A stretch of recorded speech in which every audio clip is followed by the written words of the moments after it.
புதுச்சேரி சட்டமன்ற தேர்தலில் போட்டியிடும் வேட்பாளர்களில் 119 பேர் கோடீஸ்வரர்கள் என்று தெரியவந்துள்ளது. இதுகுறித்து புதுச்சேரி தேர்தல் கண்காணிப்பகம் அறிக்கை வெளியிட்டுள்ளது. அதில் புதுச்சேரி தேர்தலில் போட்டியிடும் 291 பேரின் சுய உறுதிமொழி வாக்குமூலங்கள் ஆய்வு செய்யப்பட்டன. அதில் 34 வேட்பாளர்கள் தேசிய கட்சிகள் சார்பாகவும், 63 பேர் மாநில கட்சிகள் சார்பாகவும், 80 வேட்பாளர்கள் பதிவு செய்யப்பட்ட அங்கீகரிக்கப்படாத கட்சிகள் சார்பாகவும் போட்டியிடுகின்றனர். மேலும் 117 வேட்பாளர்கள் சுயேட்சையாக போட்டியிடுகின்றனர். வேட்பாளர்களில் 66 பேர் மீது கிரிமினல் வழக்குகள் நிலுவையில் இருக்கின்றன.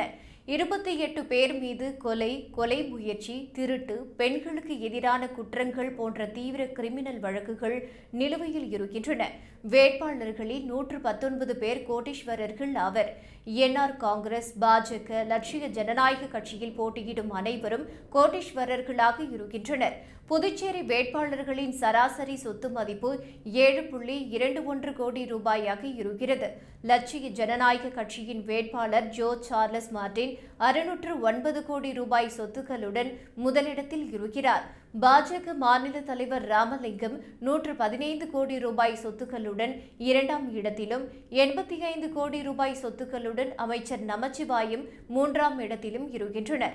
அதிக கடன் இருக்கும் வேட்பாளர்களில் சார்லஸ் மார்டின் 210 கோடி ரூபாய் கடனுடன் முதலிடத்திலும், 30 கோடி ரூபாய் கடனுடன் ராமலிங்கம் இரண்டாம் இடத்திலும், வேட்பாளர்களில் 134 பேர் பட்டப்படிப்பு மற்றும் அதற்கு மேல் படித்தவர்களாக இருக்கின்றனர். 125 வேட்பாளர்கள் 5ஆம் வகுப்பு முதல் 12ஆம் வகுப்பு வரை படித்தவர்களாக இருக்கின்றனர்.